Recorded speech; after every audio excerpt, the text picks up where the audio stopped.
வணக்கம். தந்தையின் பாட்காஸ்ட் செய்திகளை வாசிப்பது அஞ்சலி. முதலில் தலைப்புச் செய்திகள். விவசாயிகள், மீனவர்கள், தொழில் மற்றும் வர்த்தகர்களின் கோரிக்கைகள் மீது உரிய நடவடிக்கை மேற்கொள்ளப்படும். தொழில் வர்த்தக சங்க பிரதிநிதிகள் கூட்டத்தில் முதலமைச்சர் ஸ்டாலின் உறுதி. சமூக ஊடகங்கள் மூலமாக சாதி மோதல்களை தூண்டும் வகையில் செயல்படுபவர்களை கண்டறிந்து நடவடிக்கை எடுக்க வேண்டும். காவல்துறையினருக்கு முதலமைச்சர் ஸ்டாலின் அறிவுறுத்தல். வடமாநில தொழிலாளர்கள் விவகாரத்தில் தமிழக அரசின் நடவடிக்கைகள் திருப்தி அளிக்கிறது. தமிழகம் வந்துள்ள பீகார் குழு தகவல். தமிழகத்தில் 22 மாத திமுக ஆட்சியில் எந்த பயனையும் மக்கள் பெறவில்லை. எதிர்க்கட்சித் தலைவர் எடப்பாடி பழனிசாமி குற்றச்சாட்டு. சென்னையில் தனியார் பேருந்துகளுக்கு அனுமதி அளிக்க மாநகர் போக்குவரத்துக் கழகம் நடவடிக்கை. தொழிற்சங்கங்கள் எதிர்ப்பு. போக்குவரத்துக் கழக பணிமனைகளில் இன்று ஆர்ப்பாட்டம். இந்தியாவில் இன்ஃபுளுயன்சா வைரஸ் பரவல் அதிகரித்து வருவதாக அதிர்ச்சி தகவல். கை குலுக்குதல், பொது இடங்களில் எச்சில் துப்புவதை தவிர்க்க அறிவுறுத்தல். மகளிர் பிரீமியர் லீக் போட்டியில் டெல்லி அணி அபார வெற்றி. 60 ரன்கள் வித்தியாசத்தில் பெங்களூரு அணியை வீழ்த்தியது. இனி விரிவான செய்திகள்.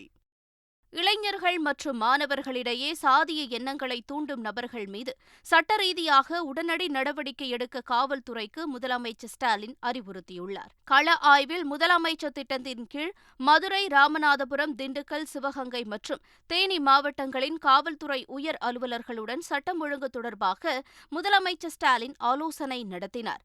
அப்போது பேசிய முதலமைச்சர், சாதி மோதல்களை தூண்டும் வாட்ஸ்அப் குழுக்களையும் போலீசார் கண்காணிக்க வேண்டும் என்று வலியுறுத்தினார்.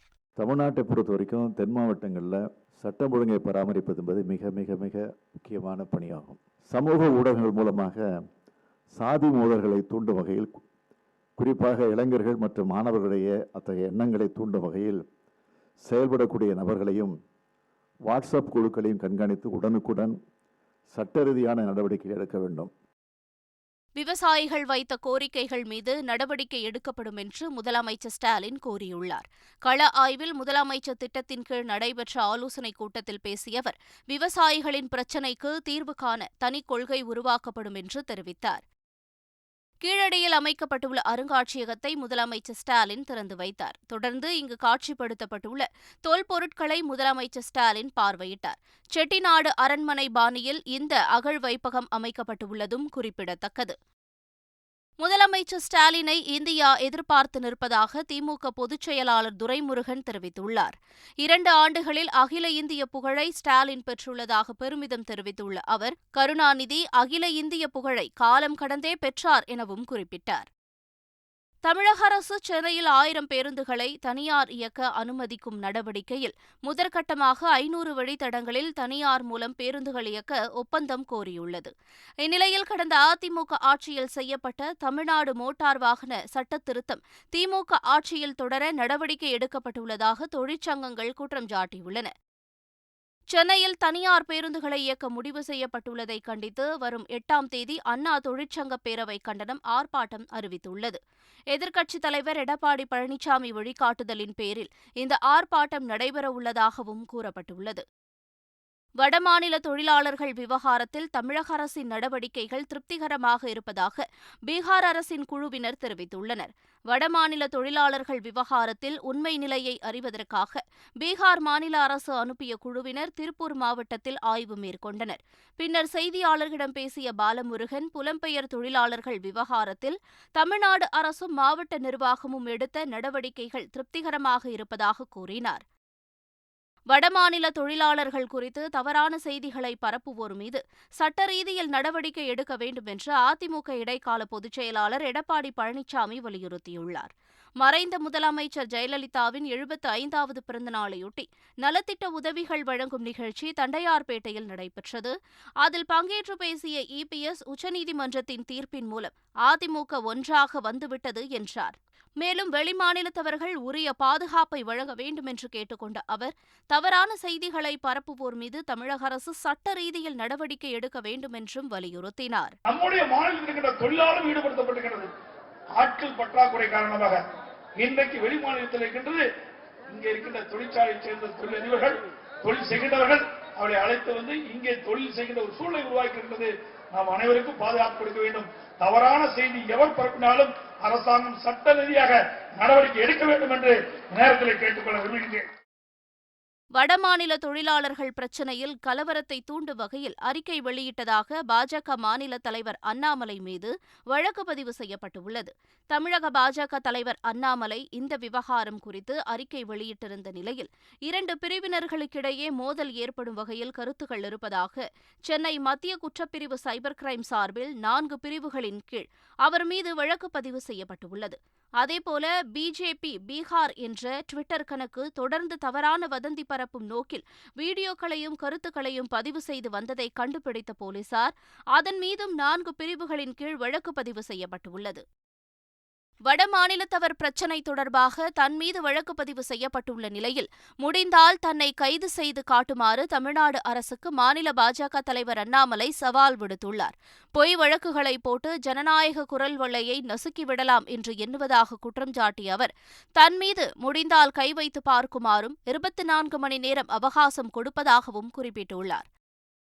தமிழ்நாட்டில் உள்ள வடமாநில தொழிலாளர்கள் பீதியடைந்து பாதுகாப்பற்ற உணர்வுடன் இருக்க வேண்டாம் என ஆளுநர் RN ரவி வலியுறுத்தியுள்ளார். இது தொடர்பாக ட்விட்டரில் ஆளுநர் மாளிகை வெளியிட்டுள்ள பதிவில் தமிழ்நாட்டு மக்கள் மிகவும் நல்லவர்கள் என்றும் நட்பானவர்கள் என்றும் ஆளுநர் குறிப்பிட்டுள்ளார்.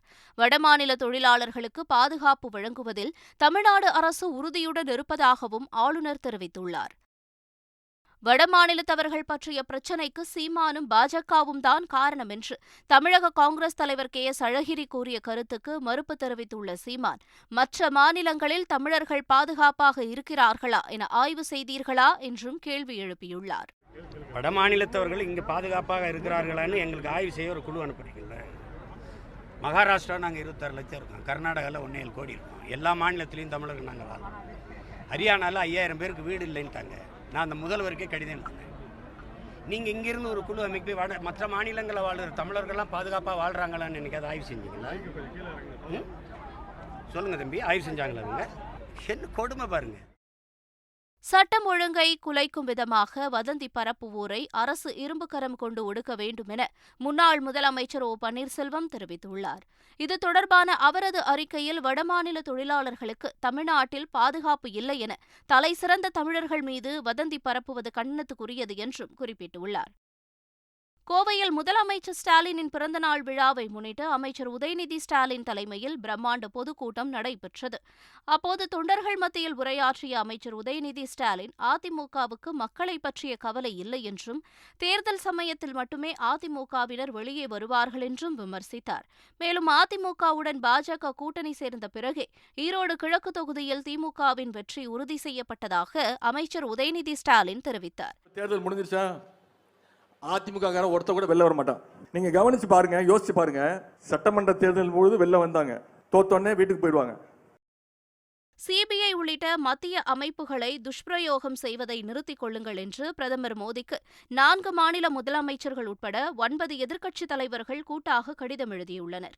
இது தொடர்பாக பிரதமர் மோடிக்கு தெலுங்கானா முதல்வர் சந்திரசேகர ராவ், மேற்குவங்க முதல்வர் மம்தா பானர்ஜி, டெல்லி முதல்வர் அரவிந்த் கெஜ்ரிவால், பஞ்சாப் முதல்வர் பகவந்த் மான், தேசியவாத காங்கிரஸ் தலைவர் சரத் பவார், உத்தவ் சிவசேனா அணி தலைவர் உத்தவ் தாக்கரே, சமாஜ்வாதி தலைவர் அகிலேஷ் யாதவ், ராஷ்டிரிய ஜனதா தளம் தலைவர் தேஜஸ்வி யாதவ், தேசிய மாநாட்டு கட்சித் தலைவர் ஃபருக் அப்துல்லா ஆகியோர் கூட்டாக கடிதம் எழுதியுள்ளனர்.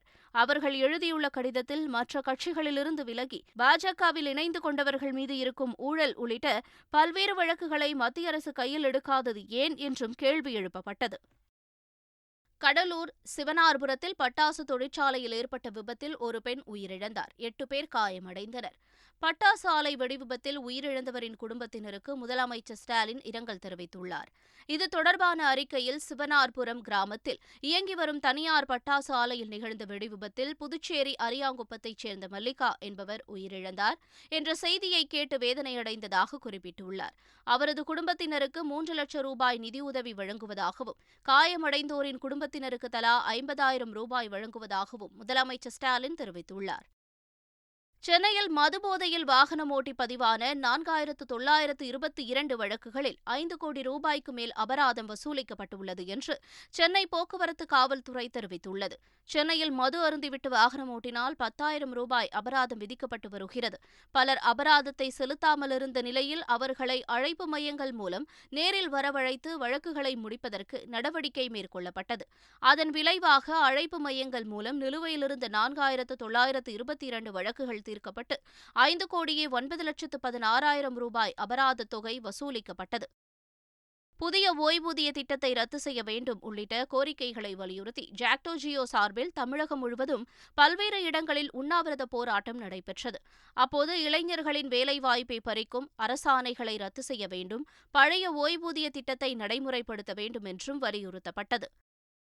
சென்னை அண்ணா பல்கலைக்கழக வளாகத்தில் போலி டாக்டர் பட்டம் வழங்கிய விவகாரத்தில் தலைமறைவாக இருந்த அமைப்பின் இயக்குநர் ஹரீஷ் உட்பட 2 பேரை போலீசார் கைது செய்தனர். இந்த சம்பவம் தொடர்பாக போலீசார் வழக்கு பதிவு செய்து தலைமறைவாக இருந்த இயக்குநர் ஹரீஷை தேடி வருகின்றனர். இந்த நிலையில் திருப்பத்தூர் மாவட்டம் ஆம்பூர் அருகே சான்றோர்குப்பம் பகுதியில் பதுங்கியிருந்த ஹரீஷ் மற்றும் அவரது கூட்டாளியான கருப்பையா ஆகியோரை சென்னை தனிப்படை காவல்துறையினர் கைது செய்தனர். மேலும் ஹரீஸுக்கு ஆதரவளித்த ராஜா என்பவரின் குடும்பத்தினர் மற்றும் அவர்களது நண்பர்களது வீடுகளில் காவல்துறையினர் தீவிர விசாரணை மேற்கொண்டு வருகின்றனர். அண்ணா பல்கலைக்கழக வளாகத்தில் போலி கௌரவ டாக்டர் பட்டம் வழங்கிய விவகாரம் தொடர்பான அறிக்கையை காவல்துறையிடம் கிண்டி பொறியியல் கல்லூரி முதல்வர் இன்று தாக்கல் செய்ய உள்ளார். போலீசார் எழுப்பிய பல்வேறு கேள்விகளுக்கு விரிவாக பதிலளித்த நிலையில் அதுகுறித்த அறிக்கையை கிண்டி பொறியியல் கல்லூரி முதல்வர் சுகந்தி தாக்கல் செய்ய உள்ளதாக அண்ணா பல்கலைக்கழகம் தெரிவித்துள்ளது.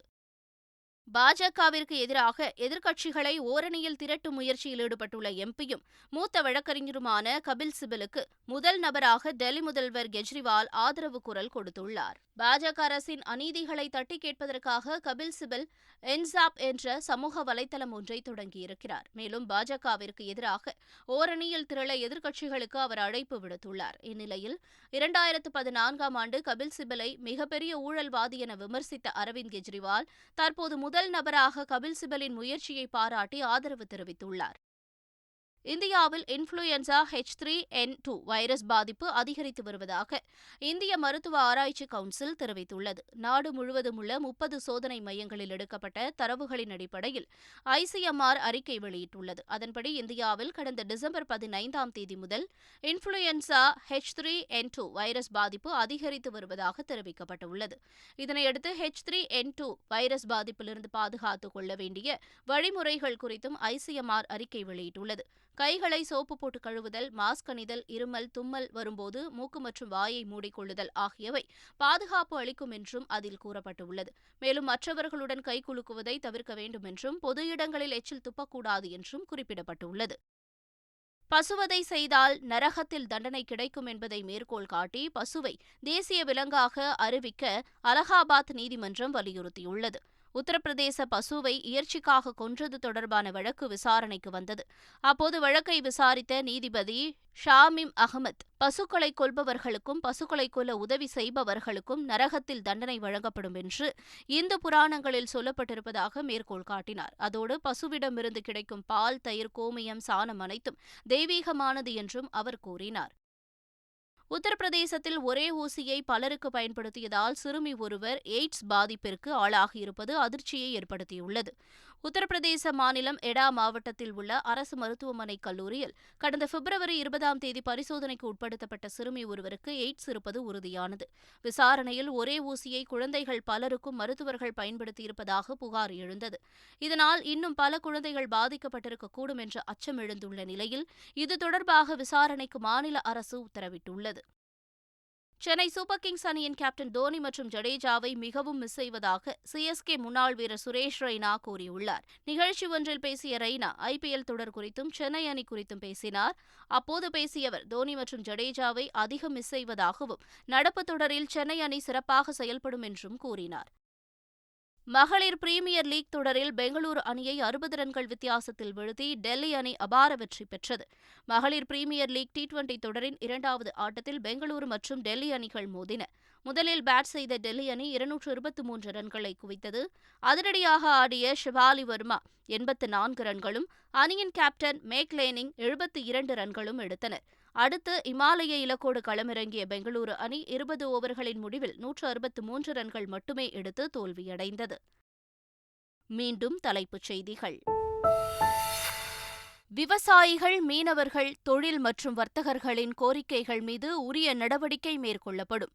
தொழில் வர்த்தக சங்க பிரதிநிதிகள் கூட்டத்தில் முதலமைச்சர் ஸ்டாலின் உறுதி. சமூக ஊடகங்கள் மூலமாக சாதி மோதல்களை தூண்டும் வகையில் செயல்படுபவர்களை கண்டறிந்து நடவடிக்கை எடுக்க வேண்டும். காவல்துறையினருக்கு முதலமைச்சர் ஸ்டாலின் அறிவுறுத்தல். வடமாநில தொழிலாளர்கள் விவகாரத்தில் தமிழக அரசின் நடவடிக்கைகள் திருப்தி அளிக்கிறது. தமிழகம் வந்துள்ள பீகார் குழு தகவல். தமிழகத்தில் 22 மாத திமுக ஆட்சியில் எந்த பயனையும் மக்கள் பெறவில்லை. எதிர்க்கட்சித் தலைவர் எடப்பாடி பழனிசாமி குற்றச்சாட்டு. சென்னையில் தனியார் பேருந்துகளுக்கு அனுமதி அளிக்க மாநகர் போக்குவரத்து கழகம் நடவடிக்கை. தொழிற்சங்கங்கள் எதிர்ப்பு. போக்குவரத்து கழக பணிமனைகளில் இன்று ஆர்ப்பாட்டம். இந்தியாவில் இன்ஃப்ளூயன்சா வைரஸ் பரவல் அதிகரித்து வருவதாக அதிர்ச்சி தகவல். கை குலுக்குதல், பொது இடங்களில் எச்சில் துப்புவதை தவிர்க்க அறிவுறுத்தல். மகளிர் பிரீமியர் லீக் போட்டியில் டெல்லி அணி அபார வெற்றி. 60 ரன்கள் வித்தியாசத்தில் பெங்களூரு அணியை வீழ்த்தியது. இத்துடன் பாட்காஸ்ட் செய்திகள் நிறைவு பெறுகின்றன. வணக்கம்.